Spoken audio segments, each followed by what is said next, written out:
Sekou Koundouno, responsable stratégie et planification du FNDC en direct d'Amirador. Bonjour Sekou Koundouno. Bonjour M. Gallo, bonjour à toute l'équipe et bonjour à vos millions d'auditeurs et de téléspectateurs. Bienvenue sur notre antenne Talibéber. Oui, Monsieur Koundouno, vous avez publié une situation, en tout cas des premières heures de manifestation dans le Grand Conakry et vous attaquez votre mise au point par l'information selon vous, selon laquelle des militaires devaient être déployés. Alors, nous, nos reporters sont un peu partout à travers Conakry. Ils ne signalent pas de militaires, de présence militaire dans les dispositifs des éléments ou en tout cas de maintien d'ordre à travers la ville. Et merci, cher Talibé. Et comme vous le savez, depuis hier à midi, le FNDC a mis en place à travers sa commission d'organisation un système de monitoring en collaboration avec certaines organisations de défense des droits de l'homme locales en train de répertorier tous les cas de violation possibles des droits de l'homme pour que nous puissions au fait documenter et transmettre aux instances en charge au fait de travailler dans ce sens. Le communiqué que le FNDC vient tout à l'heure de publier est un communiqué qui s'articule autour des activités ou des actions menées de 21h hier jusqu'à 6h du matin. Il me semble qu'entre 21h et 6h, aucun reporter de film ou de Mirador n'était déployé dans ce sens. Je puis vous dire avec certitude et exactitude qu'hier, une réunion a eu lieu au niveau de l'état-major général des armées basé au camp Samouri, où les membres du CNRD, du gouvernement, et les chefs d'état-major particuliers des différentes instances de l'armée, y compris le directeur général de la police et de la douane, ont pris part. Au cours de cette réunion, deux branches se sont dégagées. Une branche conciliante qui estime qu'il faille manifester afin que la Guinée puisse rentrer dans le concert des nations civilisées. L'autre branche qui estime que donner le goût à cette même manifestation, c'est de présenter le régime au fait comme un régime décrié, comme un régime qui ne bénéficie plus de l'assentiment du souverain peuple guinéen. Donc il faille passer à la répression, à mater systématiquement toute personne ou les organisateurs. C'est dans ce sens. Un message radio est passé aux alentours de 20h30. Je précise bien, un message radio est passé aux alentours de 20h30 au niveau de toutes les unités de forces de défense et de sécurité de la ville et du Grand Conakry pour instruire d'éviter tout regroupement. Aux alentours de 20h45, le groupement d'intervention rapide, en abrégé GIR, basé au camp Kwame Nkrumah au kilomètre 36, a pris position avec 11 pick-up lourdement armés, tous des bérets rouges.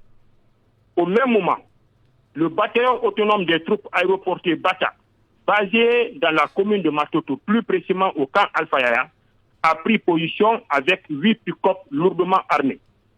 Ces unités ont commencé à parader sur l'autoroute Le Prince, sur l'autoroute Fidel Castro, avec des tirs sporadiques. Je vous parle dans un jargon militaire, des tirs sporadiques. Ces tirs qui ont traumatisé les petites populations de l'autoroute Fidel Castro et de l'autoroute Le Prince ont dénombré au total ce matin 2 blessés, dont une dame dont je vous ai envoyé les images qui a été atteinte au niveau du pied.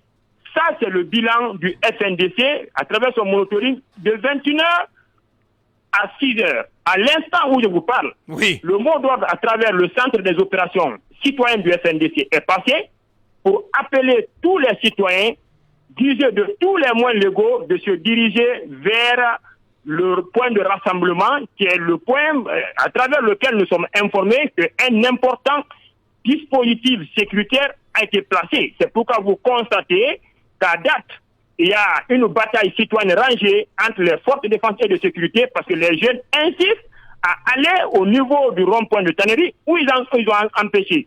Donc, par conséquent, toutes les conséquences y afférentes relèvent entièrement de la responsabilité du colonel Mamadi Doumbouya et de son chef d'état-major général des armées qui ont bien voulu passer à mater et à réprimer cette manifestation que nous on a voulu citoyenne, pacifique, et qui ne pouvait en aucun cas entraver le libre exercice des libertés de ceux qui ne sont pas concernés par nos manifestations. Oui, mais M. Koundouno, je relève deux aspects.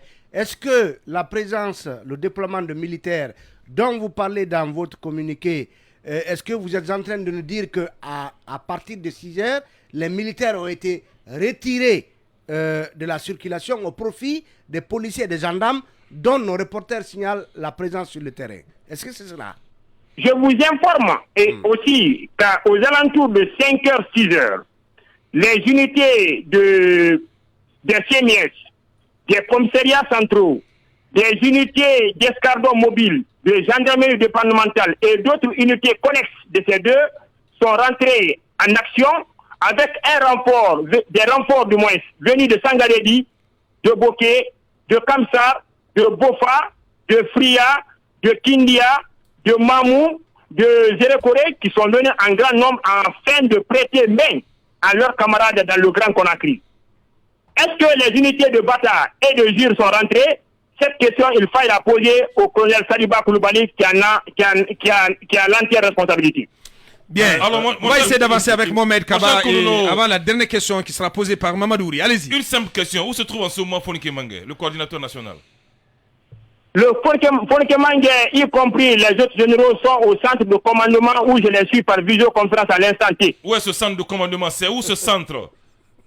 Mais pose cette question à qui de droit? Vous voulez qu'on dévoile aussi ce qu'on fait? Non, mais le centre, c'est où? Le centre de commandement, c'est où? Parce que vous n'êtes pas une force armée. Hein. Le FNDC a un siège officiel. Le FNDC a un siège officiel connu de tous.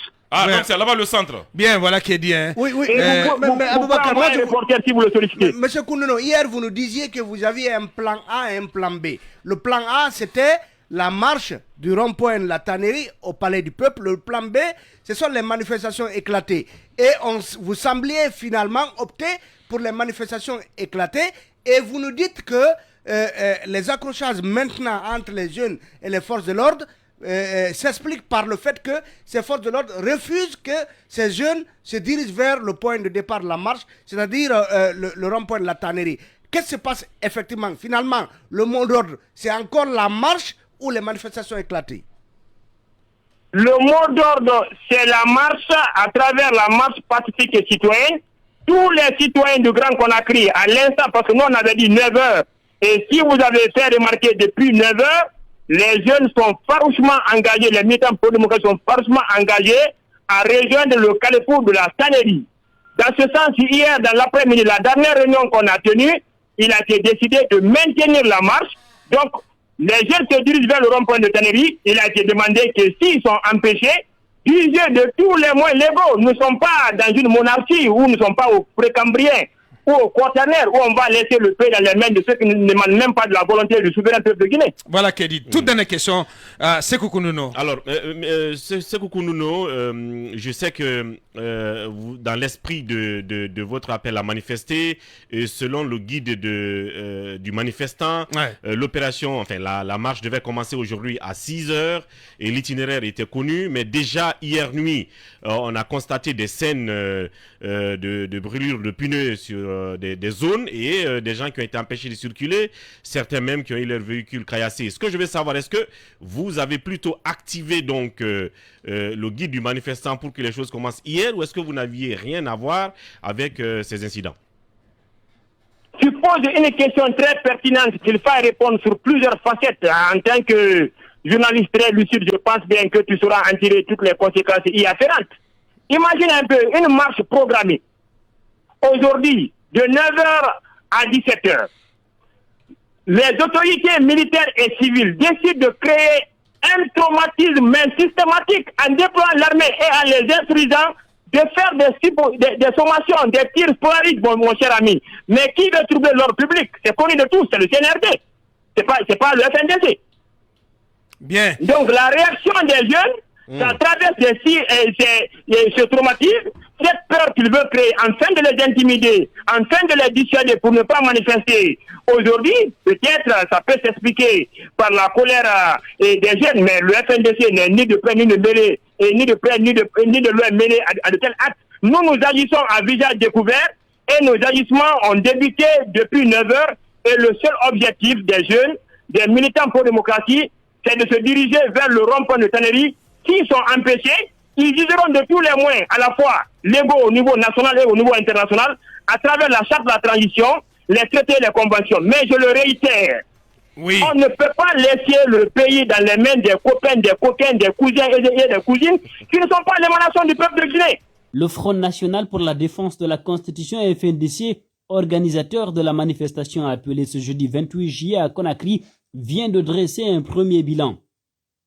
Alors que le chef des armées, le colonel Sadiba Koulibaly, a annoncé mercredi la consignation de l'armée dans les garnisons, le mouvement citoyen a accusé les autorités d'avoir décidé de déployer l'armée sur les différents axes de Conakry à Dubreka et Koya pour empêcher tout regroupement. À la suite de la réunion tenue à l'état-major général des armées hier mercredi, regroupement des membres du CNRD et du gouvernement, la décision a été prise de déployer l'armée sur les différents axes de Conakry à Dubreka et Koya de 20h à 6h du matin à l'effet d'empêcher tout regroupement. Un message radio a été passé aux forces de défense et de sécurité, soutient le FNDC. C'est dans ce cadre, selon le FNDC, que des militaires armés du groupement d'intervention rapide du camp Kwame et le bataillon autonome des troupes aéroportées Bata ont pris d'assaut la route Le Prince et l'autoroute accompagnée de personnes habillées en tenue civile. Il souligne que les tirs à balles réelles entendus dans la nuit du mercredi à jeudi dans les quartiers tout au long de la route Le Prince et de l'autoroute sont le fait de ces éléments des forces armées guinéennes. Le bilan provisoire de cette opération de ces éléments de l'armée à la solde du CNRD fait état de 2 blessés, dont une femme qui a reçu au niveau de son pied, expliquent les organisateurs de la manifestation qui dénoncent aussi une dégradation de la connexion Internet vers 21h20 dans la nuit du mercredi 27 juillet 2022. Ce n'est pas tout, selon le FNDC, à 5h du matin de ce jeudi 28 juillet, la police et la gendarmerie ont été déployés avec des personnes civiles en appui tout au long de l'itinéraire de la marche à l'autoroute Fidel Castro sur la route Le Prince et la corniche de Taouya-Sonfonia pour empêcher les citoyens de rejoindre le point de regroupement de la marche pacifique à la tannerie